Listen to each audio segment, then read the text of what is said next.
welcome to the In His Voice podcast, hosted by me, Rob L. Lowe, where we talk about everything from the bedroom to the boardroom, from the playground to the stadium, and everything in between, without ever bashing women. And today's show, I actually have a good friend on the show that I went to high school with. So we graduated over 35 years ago from high school, and I haven't seen him since then. And I was able to connect with him on social media over the years. And he reached out to me. He saw the podcast and he told me about a really interesting book that he wrote. And after that, I said, dude, I think it'd be great. He said, would you mind having me on the podcast? And after he talked about his book and some of the things that he's researched and discussed or discovered, there's no way I could not have him on the podcast. So welcome to the In His Voice podcast. Guest today, my man, Anthony Sholar. Anthony, welcome to the podcast. Hey, thanks for having me. It's good to see you. It's been over 35 years, and wow, it's the time. Well, man, listen, it has been, and we have been working like crazy trying to get the technical equipment here to work over the last 2 days so we can film this podcast. But I think we got it. So this is one I'm shooting by myself. I had to go get a lot of extra equipment and buy some software, but you know what? It's better late than never. So listen, introduce yourself, man. Tell the audience who you are, and today's show, man, we're going to talk about your book and some of the beliefs that are surrounded in it. So talk a little about yourself. Anthony Sholar, Indianapolis, Indiana, graduated from Howard High School, class of 1988. Haven't been doing too much, just working and, surviving, making a living. That's all I can say about that. And lately, about the last 5 years, I decided to write a book, something I discovered, a blueprint in the Bible. And I feel like this is unexplored information that obviously nobody else is breaking down or making a observation out of it. So that's when I decided to write this book. So it happened during the pandemic. There's a lot of key words in there, like the quarantine and all this stuff in the Bible. Also made a reference to like, wow, that's like science in the Bible too. So I made that reference and I got to look, GDC. So, yeah. All right, well, look, man. As you can see, I put it up on the screen for people to see, and they can go order the book on Amazon and other platforms. But let's talk about it. Let's jump into it, man. My show is really about talking about those stories that apply to men or interest men, whether good or bad, hurt or joy. That things that don't often get talked about, things that generally kind of get overlooked. And your book and the discussion we had yesterday is really something I think readers and would want to read about. If you're a person who likes to expand the way that you view the world and view things, you like to challenge yourself on traditional thought processes, you enjoyed the book. Hopefully our viewers would enjoy the discussion because we did it yesterday, dude, and I was blown away. So, all right, good to hear. I want you, and I'll ask questions, but I'm gonna try to be quiet. I want to hear your perspective on what you think are the critical points in the book. Like, what should readers, when we talk about this book, what should readers want to take away from the book? Well, first of all, I would like to say that you're doing a great job giving a platform for men only. The women got Oprah Winfrey and Beyonce, and nobody's really talking about the men's side of the point of view that's going to bring it, uplift us and put us on a higher pedestal about what's going on in the inside of men, what we're thinking. And so, as far as my book goes, I discovered, my first, I'm going to go history about my book. First of all, when I decided to write my book because of, first of all, I started reading the Bible, and I said, the too many preachers teaching too many different things, and too many denominations teaching, everything is sporadic in the Bible. So I want to read the Bible for myself and get a direct understanding for myself. Okay. And that way I can draw closer to God myself, personal opinion. And, when somebody tells me about the Bible, I'd be like, oh, I read this. You can't tell me anything. You can't toss me around. So that's what my point of reading the Bible. Then upon that, I discovered a blueprint in the Bible. I said, this got something to do with medical. There's so many hints with medical in it. And nobody's bringing it out. And I see why. Because of evolution. A lot of Christians have strayed away from science due to evolution. And I think 80% of us are naive about medical. We leave it up to the doctors. So we're not going to dig into it. And then you got some people who know medical, but they don't know the Bible. You got some people who know the Bible, they don't know medical. We're a divided community. And people who read my book said that I broke that down very simple as far as them to understand the science in the Bible. So you don't need for them to do too much resource. So that was a good thing about some of my readers who read my book. They said that. But after discovering the blueprint, I started to study medical because I couldn't find nobody. I told God, in private prayer, I said, I need somebody to bring us the science out of the Bible. And when I started talking to people about it, my concept, it's like, you can't mix science with the Bible. That don't make sense, especially medical science. So people didn't get the concept. Okay. So I was forced to do my own research, which is crazy. I got C's and D's in science in high school. And once I started doing my research, I started with biology, starting with cells, Scientology, studying that. And I ended up studying the 11 body functions, integrated system, muscular system, the veins, the brain, neurological. Because you can't study one thing out of the anatomy and physiology. You have to study the whole concept in order to get the idea of how God created us. So hold on, let me back up.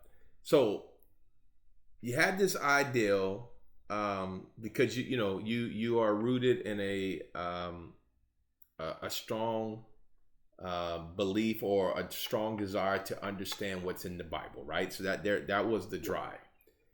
And did you start researching these different parts of the body, the functions, the anatomical makeup before you wanted to write the book, or was it because you wanted to write the book that you decided to go do all this additional research? Well, like I said, I discovered, reading Leviticus, that's the Levitic Act, and there was the foundation of it was from Leviticus. And there's some other foundation scriptures, supporting scriptures, and spread out throughout the Bible. And so when I started putting these concepts together, like say, for instance, Jesus said, when Jesus healed the sick, he said, go to the priest and do your act of sacrifice because you broke the law of Moses. I'm like, oh, okay, I get it. So healing and their sickness came from breaking the law, so they got some type of disease from breaking the law of Moses.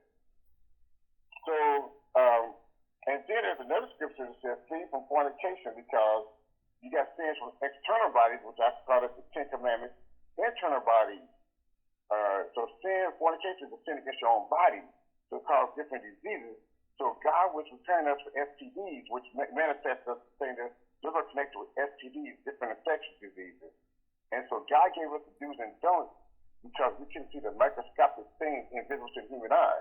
A lot of our science came from things we see on a microscope now. They do labs on our body, and they do autopsies and all that kind of stuff. They draw the blood. And all that comes from information that God kind of prepared us to structure to avoid. And this is the manifestation of the conversion to modern science today. Okay, man. You got to go deeper. So hold on. So let me make it simple. What's the correlation? What do you believe is the correlation between the things that people experience today in their life, in their health, in their walk with God or whatever spiritual entity they decide to follow, right? But we're talking about the Bible. Yeah. What about science affects that? Well, okay, a lot of things that the Bible talks about, like if you sin, it's going to go from generation to generation. And I think before science became manifest, like just DNA within 1950, as we started getting more information about DNA, we thought generational was a generation curse. But the Bible talks about the Jewish people knew about sin causes generational error to their offspring.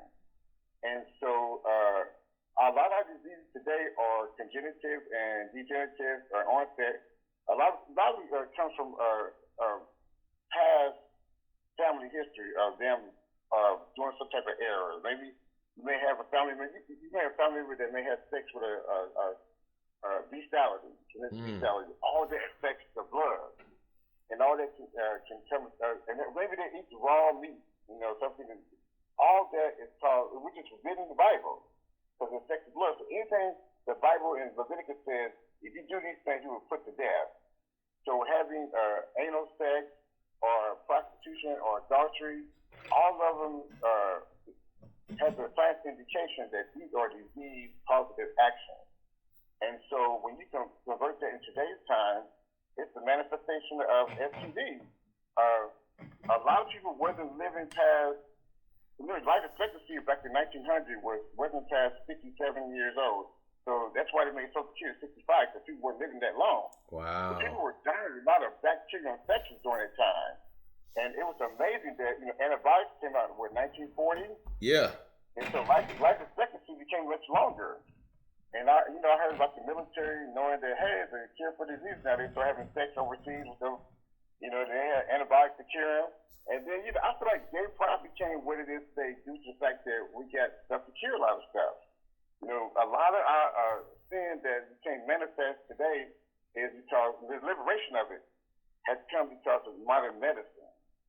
So we are trespassing God's laws due to there's a cure for it. Because before, you wouldn't be raising your hand, hey, I'm happy that, we're a lot of music now, and movies, they promote a lot of sexual innuendos, having multiple sex partners, and this couldn't be before 1940. So modern medicine has made it available for us to be, very active sexually. I'm over here and I'm typing in stuff like generational curses, just to look and see what, the Bible says about it. And I'll share it with you so you could see. And I'll leave it in there for our viewers. And it says, a generational curse is a habit or behavior that has been passed down from one generation. Parents strive to make sure that that the life that they lead with will help their children live a better one. Children practice what they have learned on their own.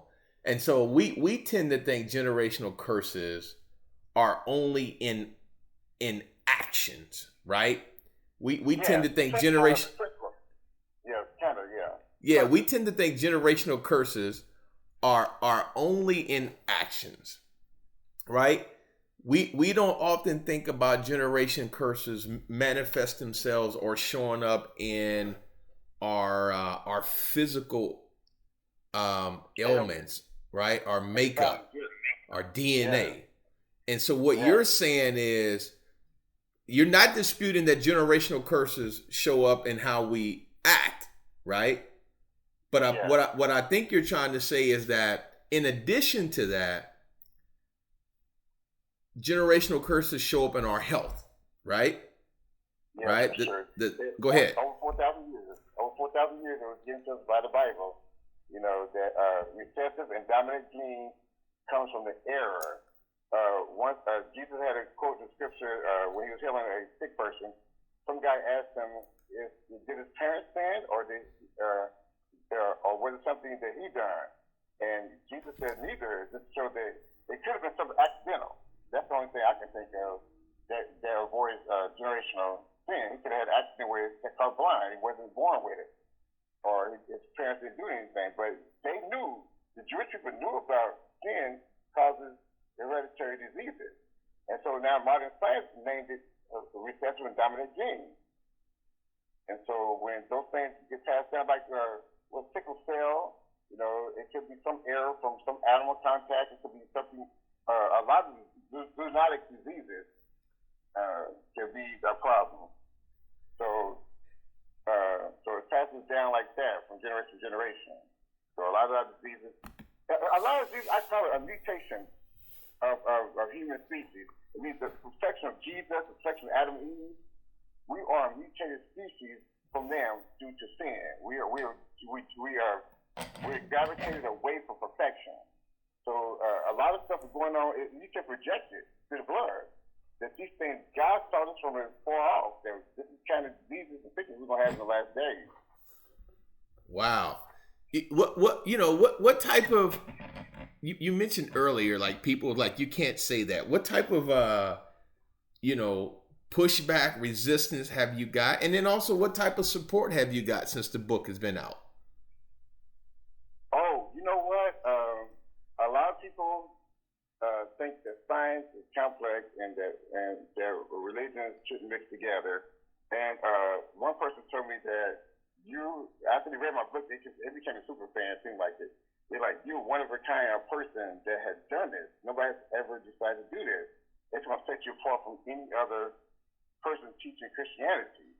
And they're like, wow, they can't believe. He's a preacher too, has a degree in theology. He said, wow, you made this make sense. And it's very simple. It's not very complex. A lot of people read my book. Once they read it, they're like, wow, you really made it make sense. You know, most people were skeptical about mixing science with the Bible. But I made it very simple and simplest form. There's nothing that you need to go research or go out of your way to say, let me make sure what he's saying is right. So I got the 4 scriptures, and I have the science and evidence, very simple science. I broke a lot of stuff down.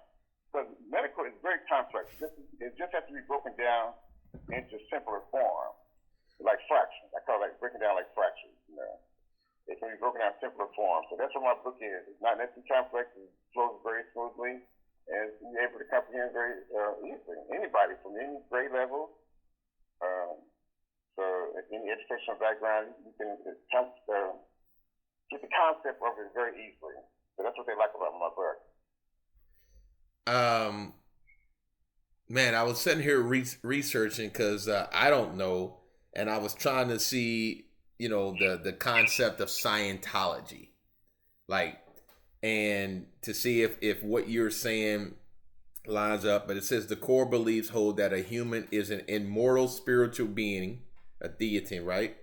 That is resident in a physical body. And I don't think that's what we're saying. Scientology describes itself as the study and handling of the spirit in relationship to itself. Okay. All right. Well, we know that's not what we're talking about today. So, but I think other people like myself would have heard what you're saying and start talking about science and the correlation with the Bible, and then wonder, is he talking about Scientology? Is he on the bandwagon with Tom Cruise and all these other folks? Question for you. What was the process like writing this book? How did you start? How long did it take? How did you know when you were done? Well, my research, I thought about the Scientology of it. I was like, wow, I wonder why they're so secretive. Could this be a connection to why they think religion is outdated and out of place? And that's the reason why they keep it so secretive and out of most people, acknowledgement of it. Uh-huh. And because when I study, I'm like, the last 5 years, I'm like, I wish I knew this at the age of 18. Because I would avoid a lot of stuff. Anatomy and physiology is something that everybody should know. We should know the basic concept of our body. And the basic concept of our body becomes, it makes you draw closer to God too. Mm-hmm. If you have its creative qualities in us, how there's laws. When you study the doctors, there are laws of the body and study the body. There's laws and rules and regulations, and that's the reason why this goes against where God, when he wrote the Bible, how you can't do everything you want to. You got specifications designed that when you cross them, it causes error in the body. And so that's what sin does to our body. we trespass God's law, we trespass His creation boundaries and limitations. And so that's the reason why when you see today's time is that you see a lot of kids, especially 18, 20, we saw them in high school, how they be fast, multiple sex partners. Mm-hmm. They have 3 or 4 relationships and sex partners before they out of high school or before they 25 years old, before they decide to get married to one person. You know, all of that, your immune system plays a role in that. That's the most important, the immune system. You don't need to have HIV or AIDS to have your immune system get weak. You can have bad habits, sexual bad habits, because the bacterial properties and cell domains play an important role. They have specifications. If you go outside of boundaries and limits, they weaken your immune system. And your immune system is the lifespan of the soul. You know, the older you get, the more your immune system get weaker. Mm-hmm. And so when you are sinning so much, you make your immune system get weaker. You know, some people can get like I said, when some people are getting COVID and flu, they're not surviving because they could have some type of sexual or some type of exposure. It could be atmosphere too. Don't get me wrong, atmosphere or exposure to the elements of the earth too, or even some of the things that you clean with. You know, a lot of stuff is environmental. That's the word. There's a lot of stuff is environmental causes sickness and illness too. So I don't not exclude that too. But so hold on. Did I hear you? Am I hearing you correct? You just to be clear, you're saying that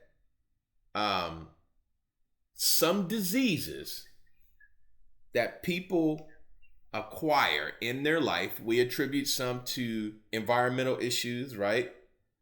Yeah. We attribute some to, I don't know, exposure issues somewhere else, whether it's environmental. But you're saying some, because of, science says that some are hereditary. But you're saying some are hereditary because they were rooted in sins. Yes. Of previous family members in their lineage. Is that correct? That's one.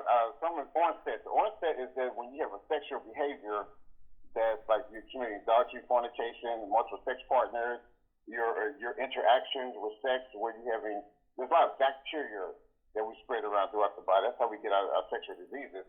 So it can be a variety. But I'm saying that those things cause your immune system to get weak because your immune system plays a role. Your immune system is very quiet. Your immune system can, you're adaptive in the immune system, and they can play a role without you even knowing they're playing a role. They can get rid of a virus without you knowing you get a virus sometimes, and get rid of it. And so your immune system will either fight for you or it would adapt it as a genetic connection to your body and something you can pass down to generation after generation. If it can't fight it, if your immune system can't fight something, it will adapt it into your DNA. And that therefore becomes a hereditary trait to your offspring. Wow.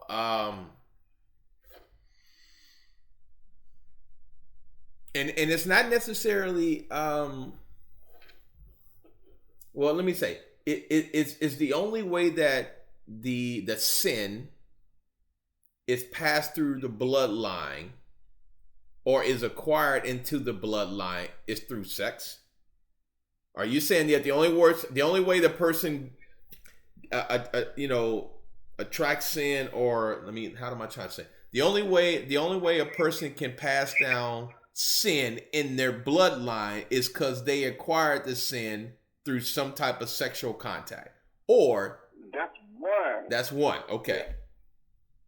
Yeah, there's variations of that. All the forbidding acts, and I think sex was the more focus in Leviticus, but you can focus through animal contact. Okay. A lot of blood. The blood is the information system of the body. So when a doctor does your blood, to see your blood levels and homeostasis levels, make sure the pH balance and everything's balanced in your body. If something can be low and something can be high in your blood panel, that can be an indication that some form of malfunction or some disease is coming on. It's like this black box, I call it. Doctors do autopsy on your body. Your body records a lot of things you do. I think that you have T memory cells. A lot of memory cells have a lot of information to what happened to you after you pass away, or what's going on in your body as you're living. And so the body teaches the doctor how to be a doctor. I come to find that out. So they had to follow in the rules of creation, boundaries, and limitations. So that's God. So I feel like that Leviticus is set apart. The first 5 books of the law is set apart from any other religion there is out there, because it tells something that no other religion thinks to tap upon, your health. And that's why health is a sin when you go outside the creation boundaries. You know, yesterday when we were talking, you mentioned body laws versus another type of laws, right? What were the other laws? There's external laws, or the 10 Commandments, something that affects your body outside of law. Leviticus law is internal laws. Okay. It affects the blood. And that's the reason why the Hebrews had to do things to the priest as far as Leviticus breaking the laws of sin, because they had to do a gift offering or some type of sacrifice, some type of animal to drain the blood, or something that forgive their sins, or whatever it was that they done. And so when Jesus was healing sick people back in the day, he said, "Go to the priest, because you have broke the law of Moses." So it could have been bestiality, it could have been prostitution, it could have been same-sex interaction. It could have been something along that line, or they ate raw meat. They were really eating raw meat. They had to cook their meat thoroughly and drain the blood. So because the blood is the information system of the body, and we couldn't find that today in society today. That comes from your blood has your soul of how you exist, your DNA, and all your function of your body is through your blood system. You know, you need water, food to survive, and all that. Macromolecules are from your food, and they turn to micro elements. It turns into micro elements in your body. So it's not the same as when you eat it.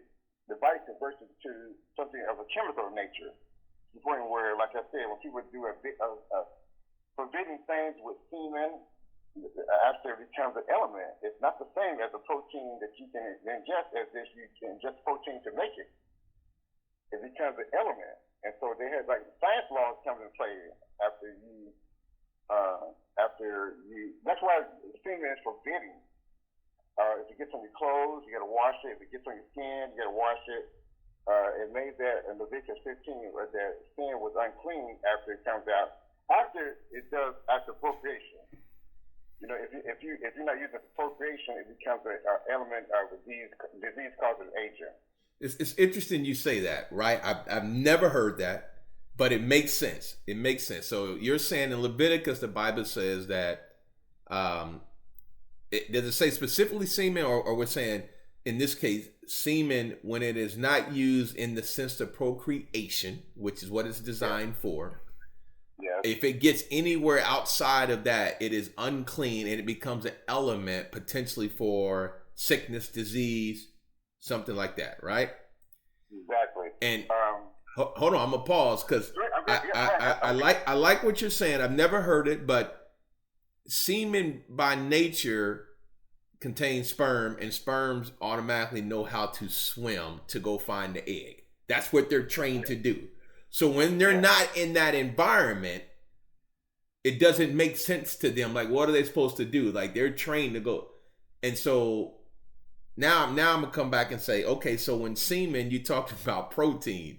So when semen is released and it's not in that thing, it creates potential risks and opens up the door for illness, sickness. But does it also create a window for sin to be transferred because it's been transferred in other places of the body where it's not designed to be? Yes, exactly. That's where you get the abomination of sin, especially in homosexuality, where it says the semen is already unclean. In Leviticus 15, then Leviticus 17, it says if it's already unclean outside your body, get on your clothes and on your neck, you got clean in quarantine for a day because you got semen on you. Think of if you put it in the wrong place. And so in the anal, and then you got different, like I said, body properties.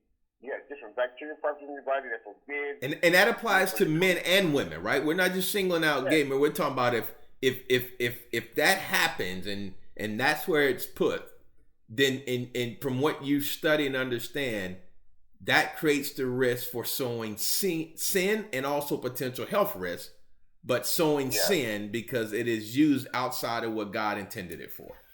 Yes, exactly. That's what people have confused that as saying that God doesn't like gay people, and they pretty much adopted as their own personal reasons for hatred. And women use it as our what's called contraceptive reasons, anal sex. When they don't want to get pregnant. So that was another reason why they were using it. So they said more women have anal sex than men. So wow, I just didn't know that back in the day. So there was reason for using for contraceptive reasons. So that was kind of surprised to hear that. When you share this, because I'm here and I'm thinking about, okay, people are going to watch the podcast, and I got to make sure that they hear what he's saying. He's not criticizing people because of their sexual orientation. He's not criticizing women if they decide to have anal sex. All he is saying is according to what he has read and understood in the book of Leviticus, right? Semen is designed by God for procreation, right? And procreation happens with a man and a woman through the vaginal tract up through the uterus into the tubes to where it finds an egg. Outside of that, and people will argue, well, what happens when they take it and they put it in, in vitro fertilization, in vitro, right? And so, but I wanted to make that clear because I don't want people to take out of context. But some of what you're saying, as controversial as it sounds, makes a lot of sense.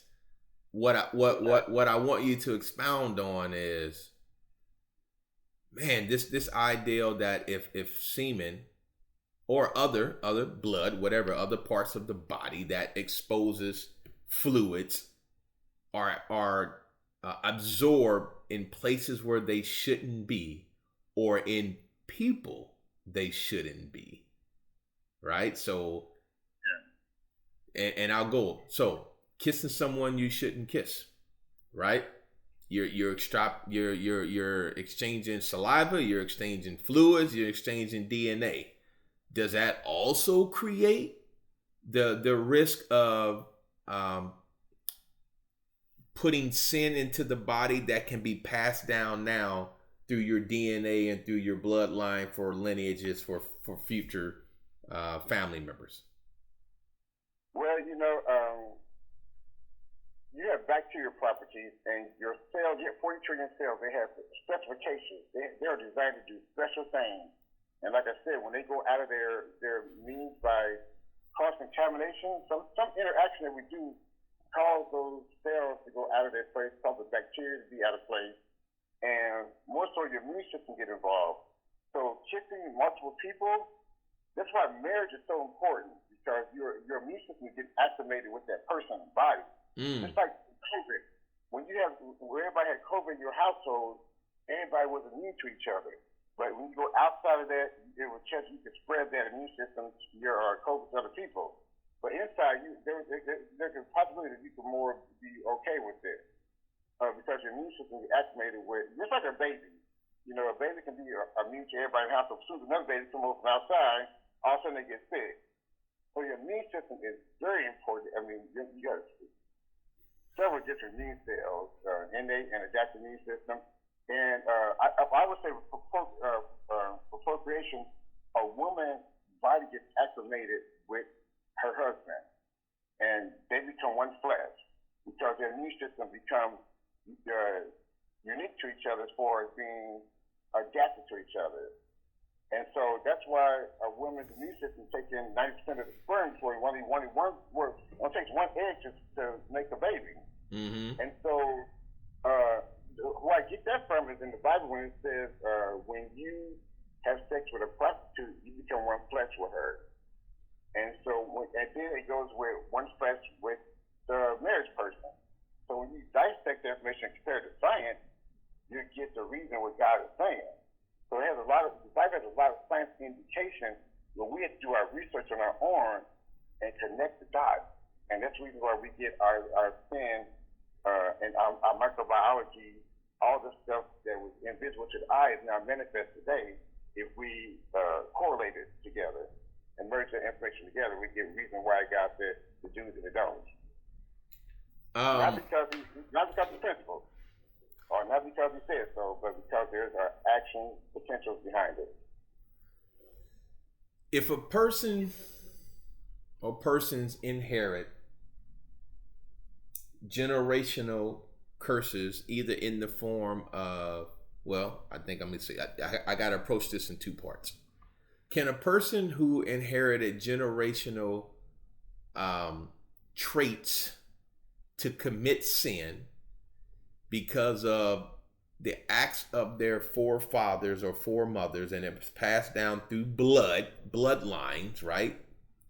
Yeah. But if a person decides that I'm going to break this trait, I'm not going to manifest that sin in my life, I'm not going to do it. I know it was passed down, but that sin stops with me. Does that trait still get passed on to the next person in the bloodline, even though the person made a conscious decision to not do it? Yes, sin is absolute, not something you can get rid of unless Jesus is here to cure you. So you cannot avoid generational sin that's been passed down. You can be the perfect person in church and never sin, but yet you have some type of trait in you that was a sin from your forefathers or that you didn't commit, but yet their error is in you. Wow. And therefore, a lot of people have succumbed to the errors of their ancestors, and not of their fault. But God knows the difference between what's generational sin and what sin you onset, or what sin becomes degenerative. So what sin is environmental. I'm sure he's very much aware of your body function. That's the reason why, it's good to know our body function, our body laws, and our mind rules, because we know we can avoid a lot of stuff. And so it's good to know our body laws. They're in connection with the Bible laws. Body laws with the Bible laws. So, and there's internal, right, in Leviticus. There's external, right, what you say is the Ten Commandments. Ten Commandments, yes. I think the church is confused with that. That's the reason why they think it's a principle. And every church teaches a principle of sin, thinking that it's still okay to break the law without the consequences. And they're not connecting the dots together. That's what we need to do in the Christian faith. We need to connect the dots in order to know that you have consequences. Because why are we still having generations of people still getting molested, still having incest, and they're doing it in the church? And those things, because they think it's a principle, it's just a word of do's and don'ts. And we do it all, this person will forgive your sins. Go to faith, ask us to forgive your sins. It's not that easy. You're going to still walk with the consequences of your sins when you trespass God's law. You may be forgiven, but it's just those sins don't remain. It's amazing because, often generational curses are talked about in the sense of, I'm going to break these bad things that happen in my life, right? But it's not always talked about, I'm going to break the bad traits that I have the propensity to go do. It's in me. I feel it's in me. Not about what happened to me, but about what I do to people or what I have a tendency to do. And you're saying that, hey, listen, you could do that. You can truly make a conscious effort to not manifest that sin in your life. But that does not negate that you still carry the trait and will pass it down. Yes. Also, I think we should divide that into two different forms. Okay. The generation curse that's mental, and a generation curse that has the physical element to it. Yep. So I'm sure that we can make the distinction between those two and know how to, acknowledge it as something you can change mentally, or by not avoiding some things or teaching your kids not to. We always say, we're not gonna eat pork like our parents raised us on. We got certain things that our parents did to us, and we say we're not gonna do. And so the same thing. There's a lot of stuff we can break too, and to change our course. But some things like hereditary sin, genetic sin, recessive dominant genes are just going to be there no matter what. We imperfect, and that imperfect is going to pass down no matter who we are or what we are to God or to ourselves. It's just something that God warned us about 4,000 years ago. That's what's going to happen to when your ancestors violate God's forbidden laws. Well, I'm going to show the book again. Okay. And I'm going to give you a couple minutes to do another plug on the book before we wrap up. So what is it? What would you like people to know about the book? Well, I like to let them know that my book is not preaching to you. It's just stating some facts. It's not the traditional religion, theology, and traditional science that's complicated.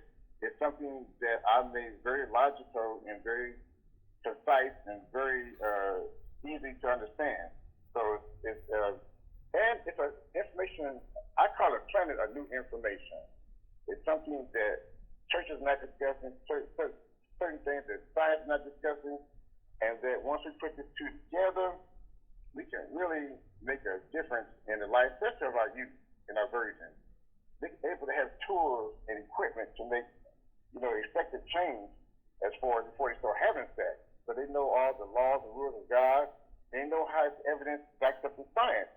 So they have something to safeguard their minds when they're coming to, choosing a sex partner and having doctors all having multiple sex partners. They won't be no guests for Jerry Springer and Maury Povich show. They won't be talking. I don't know who my baby daddy is.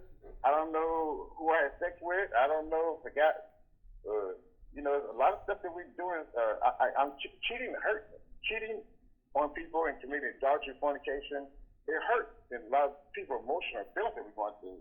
But once we know God's laws and there's rules behind it, and there's and we can be able to be a strong community again. Well, man, there's a lot in here, right? So when people see this, what I would encourage, people who watch this podcast is go buy the book, do some research, understand that he is sharing a perspective, but he's not judging you. He's not condemning you. He's not telling you, what your fate is. He's just trying to offer you some insight as to what he has learned and what he believes, things that we potentially could do to alter our futures or be aware of what's causing the things that happen in our life. So, man, it's been an amazing dialogue. I got to thank you for being so patient. This is our second attempt. I think we got it right. This is going to be an interesting show. And so Anthony Sholar, brother, author, good guy, thank you for being a guest on the In His Voice podcast. Put up the book again. Okay, thank you for having me. All right, and listen, you guys, go check out the book. It's on Amazon, and I'll see you next time on the In His Voice podcast. Take care.